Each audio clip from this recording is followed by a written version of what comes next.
الحمد للہ وکفا وسلام علی عبادہ الذین اصطفی اما بعد۔ اللہ تعالی نے جس امتحان سے حضرت رسالت مآب صلی اللہ علیہ وسلم کو اور سیدنا ابوبکر رضی اللہ عنہ اور اکابر صحابہ کرام رضی اللہ عنہم کو گزارا، اس معاملے میں آخری بات ام المومنین حضرت عائشہ رضی اللہ عنہا کے والد سیدنا ابوبکر رضی اللہ عنہ کا طرز عمل یہ رہ گیا تھا، اور امر واقعہ یہ ہے کہ اس سارے قضیے میں سیدنا ابوبکر رضی اللہ عنہ بالکل خاموش رہے اور انہوں نے 5-7 جملوں کے علاوہ کبھی کوئی بات نہیں کی، اور جملے بھی انہوں نے اس وقت ارشاد فرمائے جب بولنا نہایت ضروری تھا، وگرنہ مجموعی اعتبار سے ان کی شخصیت ایسے نکھر کے سامنے آتی ہے کہ ان میں تحمل، بردباری، مزاج کی ٹھنڈک اور خاموشی غالب تھی۔ اس الزام کو انہوں نے سنا تو انہوں نے ایک جملہ فرمایا اور کہا کہ اللہ کی قسم کفر کے زمانے میں بھی ہمارے خاندان، قبیلے اور ہمارے اس سارے معاشرتی تعلقات میں کبھی یہ الزام کسی پر نہیں لگا، اور اب ہم پر یہ الزام لگے جبکہ اللہ نے اسلام کے ذریعے ہمیں طاقت دی، عزت دی، تو یہ بات نہایت غیر مناسب ہے۔ پھر انہوں نے ایک جملہ ارشاد فرمایا جب ام المومنین حضرت عائشہ رضی اللہ عنہا بہت پریشان تھیں اور انہوں نے اپنے والد سے کہا، والدین بلکہ دونوں سے، کہ آپ میرے معاملے میں کچھ نہیں کہتے، کچھ نہیں بولتے، اور انہیں آخرت اور اللہ کے تعلق کا احساس دلایا، اس کی تجدید کی، تو سیدنا ابوبکر رضی اللہ عنہ نے بیٹی کو سمجھایا اور کہا، میری بیٹی میں کیسے کوئی بات کروں، ایک طرف آپ ہیں اور ایک طرف رسول اللہ صلی اللہ علیہ وسلم میں یاتی الوحی، اور وحی ان پر نازل ہوتی ہے۔ تیسرا جملہ سیدنا ابوبکر رضی اللہ عنہ کا تب ہے جب رسول اللہ صلی اللہ علیہ وسلم پہ وحی نازل ہوئی اور آپ بہت زیادہ خوش تھے، اور اس ابوبکر رضی اللہ عنہ کہتے تھے کہ میں دیکھتا رہا چہرہ مبارک کو، اور ایک طرف میری بیٹی تھی میں اسے بھی دیکھتا رہا، اور میں نے اپنے دل میں یہ سوچا کہ اگر آج اللہ نے کوئی ایک لفظ اور حرف بھی ایسا نازل کر دیا لا مرد لہ، تو پھر قیامت تک اس چیز کی تردید نہیں کی جا سکتی، اور آج دیکھو اللہ کی طرف سے کیا چیز نازل ہوتی ہے، اور میری بیٹی مکمل سکون میں تھی۔ اور ام المومنین حضرت عائشہ رضی اللہ عنہا کہتی ہیں کہ جب وحی آنا شروع ہوئی تو میں جانتی تھی کہ اللہ تعالی کبھی بھی بے انصافی نہیں کرتا،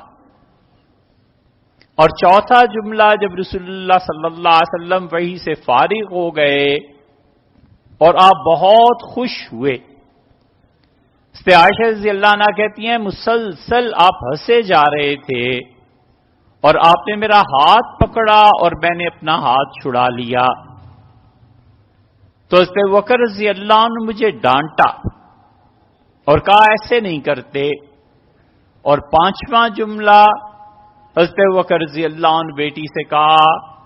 کہ اٹھو اور رسول اللہ صلی اللہ علیہ وسلم کا شکریہ ادا کرو. تو ام المومنین رضی اللہ عنہ کہتی ہیں کہ میں نے کہا میں ضرور اٹھوں گی، لیکن میں رسول اللہ صلی اللہ علیہ وسلم کا یا آپ کا کیوں شکریہ ادا کروں، اس پروردگار کا شکر کیوں نہ ادا کروں جس نے میری برات اور میری پاکیزگی نازل کی. بس یہ چند ایک جملے ہیں جو اس پورے قضیے میں جس نے 1 ماہ سے زیادہ مدینہ منورہ کا امن اور سکون تہ و بالا کر دیا تھا، اور قریب تھا کہ بنو خزرج اور اوس آپس میں لڑ پڑتے اور رسول اللہ صلی اللہ علیہ وسلم کی اب تک کی ہوئی ساری محنت ختم ہو جاتی ایک طریقے پہ. لیکن سیدنا ابوبکر رضی اللہ عنہ چپ رہے اور حالات کو دیکھ کر جہاں مجبوری سے کوئی چیز پیش آ گئی وہاں بولے. یہ ان کا طرز عمل اور ان کا رویہ غالباً اس وجہ سے بھی ہوا ہوگا کہ رسول اللہ صلی اللہ علیہ وسلم نے انہیں سمجھا دیا تھا اور ایک دن انہیں بٹھایا اور کہا کہ ابوبکر تمہیں ایک بات سمجھاؤں، اور یاد رکھو کہ جب بھی کسی انسان پر ظلم ہوتا ہے اور جب بھی کسی انسان کی ذاتی زندگی پہ تہمتیں لگتی ہیں اور وہ آدمی صبر کر لے اور اپنے دشمن کو معاف کر دے الا زاد اللہ عزن، تو یقیناً یہ بات یاد رکھنا ابوبکر اللہ کا آئندہ آنے والے وقت میں اس کی عزت بڑھانے کا ارادہ ہے. اس لیے شریعت اس بات پہ بار بار زور دیتی ہے کہ اگر ظلم اجتماعی طور پر ہو رہا ہو تو اس کے خلاف اٹھ کھڑے ہو، اور ظلم اگر فرد کی سطح پر ہے تو اس سے درگزر کرو اور معاف کر دو. اس لیے اگر کوئی آدمی کسی کو گالی دیتا ہے، کسی کے آدمی نے کسی کو تھپڑ مار دیا، کسی نے کسی کی توہین کر دی، حکم یہ ہے کہ معاف کر دو، اور حکم یہ ہے کہ اپنا بدلہ نہ لو جس حد تک ہو سکے. اللہ نے فرمایا جزاء سیئۃ، اور یقیناً تمہارے ساتھ کوئی برائی کرتا ہے تو اس کا حل تو یہ ہے کہ سیئۃ بمثلھا، تم بھی اس کو برابر کا جواب دے دو. لیکن ایک جگہ فرمایا فمن عفا، جو اپنی ذات پہ ہونے والے ظلم سے درگزر کرے، وَأَصْلَحَ، اور پچھلی باتوں کو بھلا کر صلح کر لے، فقد وقع اجرہ علی اللہ، لوگوں تو اس کا اجر پھر اللہ کے ذمے رہا، اللہ کے ذمے رہا کہ خدا اس کو کیا کچھ دے گا. یہ قرآن کی فصاحت ہے. اللہ نے یہ نہیں کہا کہ ہم اسے معاف کر دیں گے، اللہ نے یہ نہیں کہا کہ ہم اسے جنت دیں گے، اللہ نے کہا فقد وقع اجرہ علی اللہ، اس کا اجر اللہ کی ذمہ رہا. یہ بالکل ایسے ہی ہے جیسے آپ کسی دوست کے پاس جاتے ہیں اور بہت پرانے تعلقات ہیں اور آپ کہتے ہیں کہ یہ کام لے کے آیا ہوں یار یہ کر دو، اور وہ کہتا ہے کام ہوتا رہے گا، یہ میرے ذمہ رہا، بس اب بے فکر ہو جاؤ اور تم بیٹھو اور چائے پیو اور وغیرہ اور وغیرہ. وہ اس طرح کی جو باتیں کرتا ہے کہ یہ کام میرے ذمہ رہا، تو اس کا مطلب یہ ہے کہ ٹوٹلی اس نے آپ کو بتا دیا کہ اس کام کے بارے میں فکر کی چندہ ضرورت نہیں. بالکل اسی طرح اللہ فرماتے ہیں فقد وقع اجرہ علی اللہ، لوگوں تمہارا اجر پھر میرے ذمہ رہا. سیدنا ابوبکر رضی اللہ عنہ کی زندگی کا ایک اور پہلو اس معاملے میں بڑا واضح طور پہ ثابت ہوا. حضرت مصطح رضی اللہ عنہ تھے اور وہ بدری صحابی تھے رضی اللہ عنہ، اور بدر کے صحابہ کرام رضی اللہ عنہم یہ سارے صحابہ کرام رضی اللہ عنہم کو بہت زیادہ محبوب تھے. سیدنا عمر رضی اللہ عنہ جیسے آدمی بدر میں لڑنے والوں کی عزت اور احترام کرتے تھے،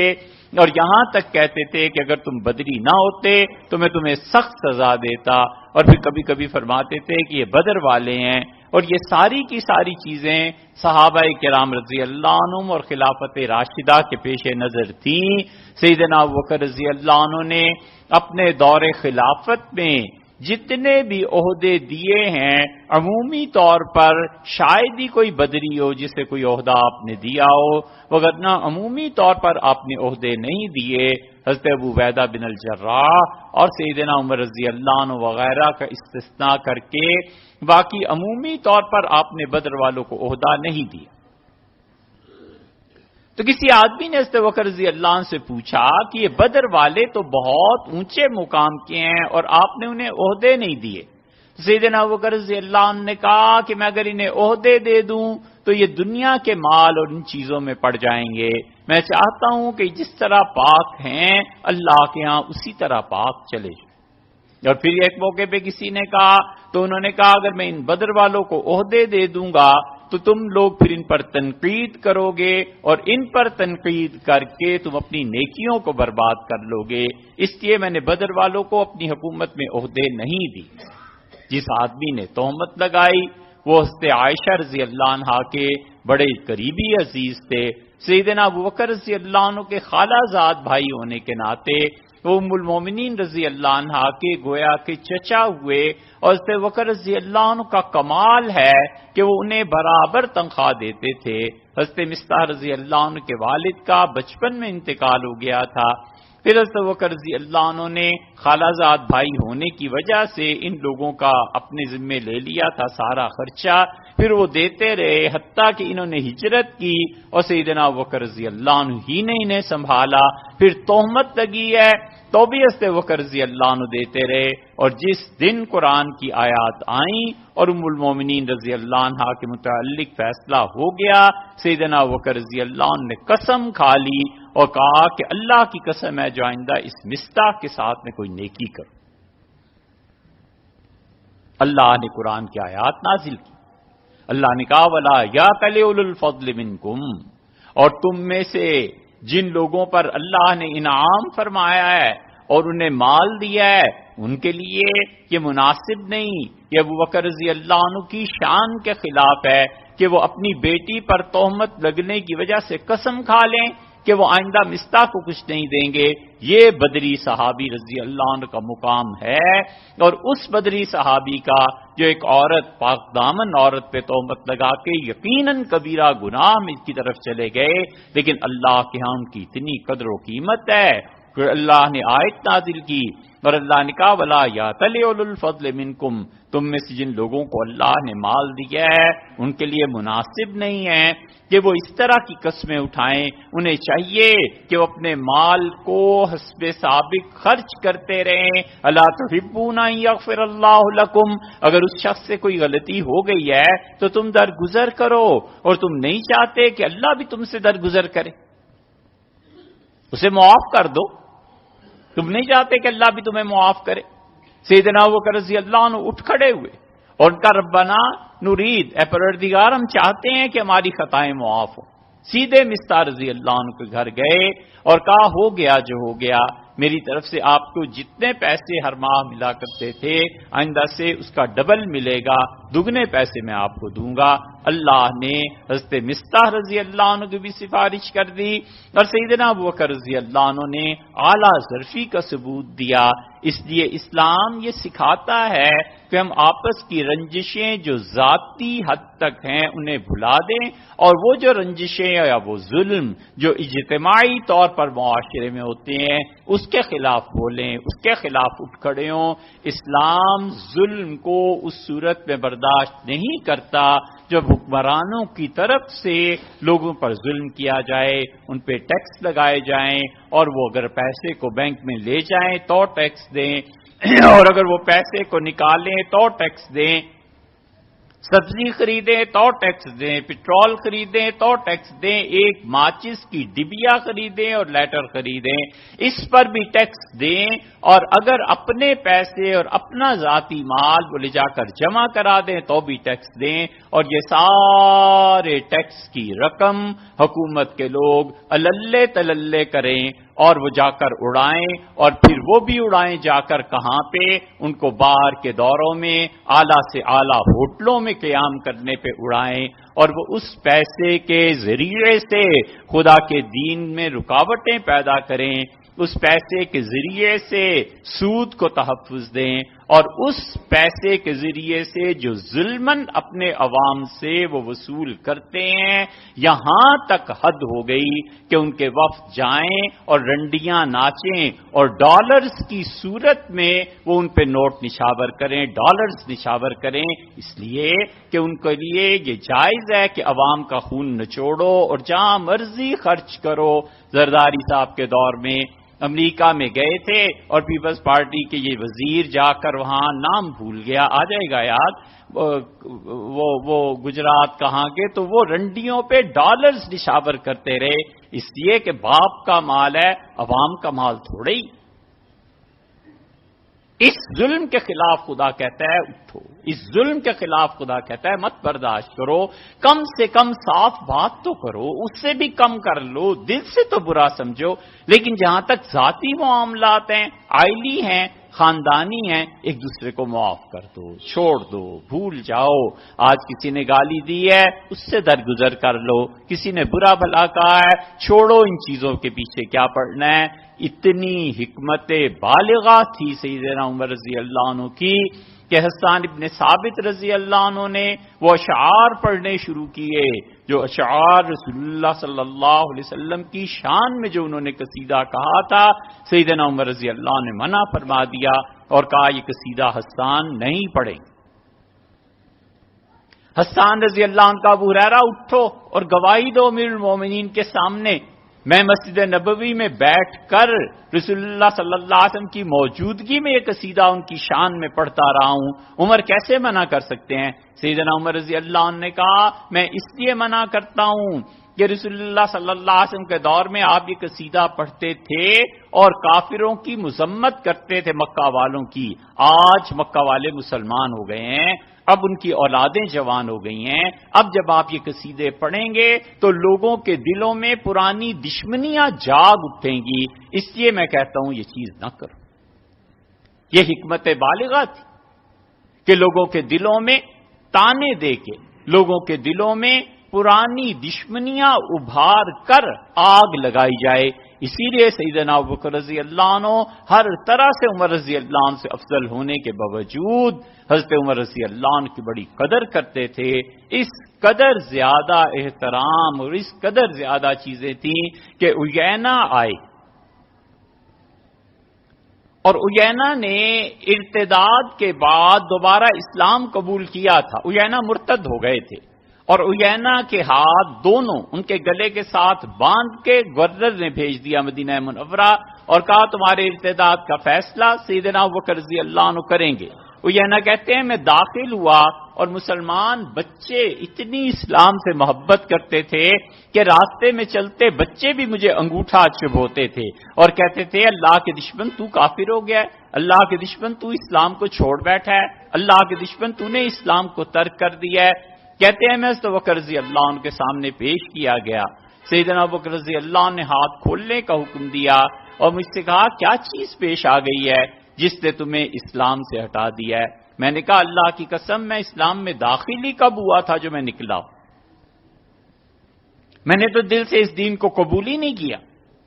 سیدنا ابوبکر رضی اللہ عنہ کہا میں پھر آپ کو دعوت دیتا ہوں، آپ بیٹھیں، مجھے بتائیں کیا چیز ہے۔ ان کا رویہ اتنا اچھا تھا، اتنا متاثر کن تھا کہ میں نے کہا پہلے تو نہیں لیکن اب مسلمان ہوتا ہوں۔ عیینہ رضی اللہ عنہ نے بعد میں ایک موقع پہ سیدنا ابوبکر رضی اللہ عنہ سے کوئی چیز مانگی، حضرت ابوبکر رضی اللہ عنہ نے زمین کا وہ ٹکڑا لکھ کے دے دیا۔ حضرت عمر رضی اللہ عنہ کے پاس جب وہ دستخط کے لیے کاغذ گیا تو حضرت عمر رضی اللہ عنہ کا سارے مسلمانوں کو اتنی زمین ملی ہے، اس سے کہا نہیں. فرمایا پھر تمہیں کیوں ملے اکیلے کو, ساری مملکت میں کیوں نہ تقسیم ہوئی, میں نہیں دستخط کرتا. وہ آئے اٹھے اور یہ واقعہ 2-3 مرتبہ پیش آیا ہے طلحہ ابن عبید اللہ کے ساتھ بھی اور عیینہ کے ساتھ بھی. اور عیینہ آئے اپنا کاغذ لے کے حضرت ابوبکر رضی اللہ عنہ کے پاس اور کہا عمر نے دستخط نہیں کیے. حضرت ابوبکر رضی اللہ عنہ کا تمہیں معلوم ہے عمر جس چیز کو رد کر دیں ابوبکر اسے بحال نہیں کر سکتے.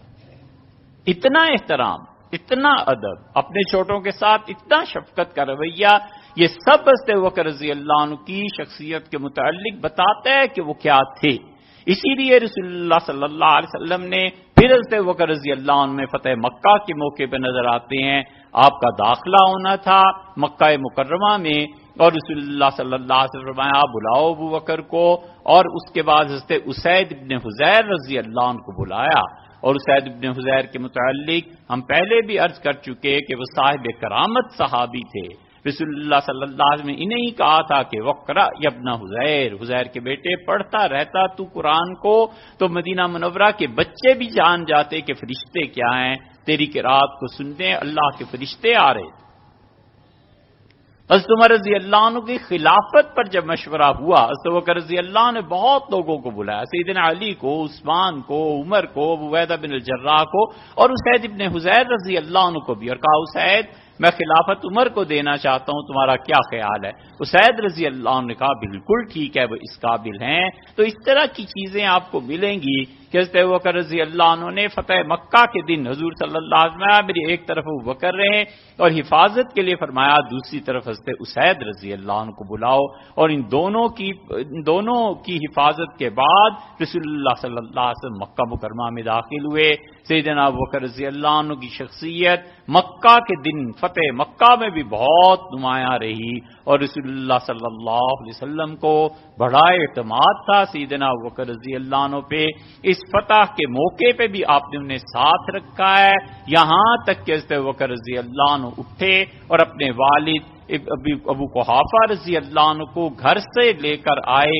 اور رسول اللہ صلی اللہ علیہ وسلم کی خدمت میں پیش کیا. فتح مکہ اور اس کے بعد سیدنا ابوبکر رضی اللہ عنہ کا کردار. پھر خیال تو یہ ہے کہ ہم ایک مرتبہ یہ بھی بحث کریں کہ حکومت وقت اور اسلام, ریاست اور اسلام کا کیا تعلق ہوتا ہے, اور یہ خلافت پہ کیا ذمہ داریاں تھیں جس کی وجہ سے انہوں نے قبول کی. ممکن ہے اس کو بیان کریں اور پھر حضرت ابوبکر رضی اللہ عنہ کا کردار آئندہ اور بھی سامنے آئے انشاءاللہ.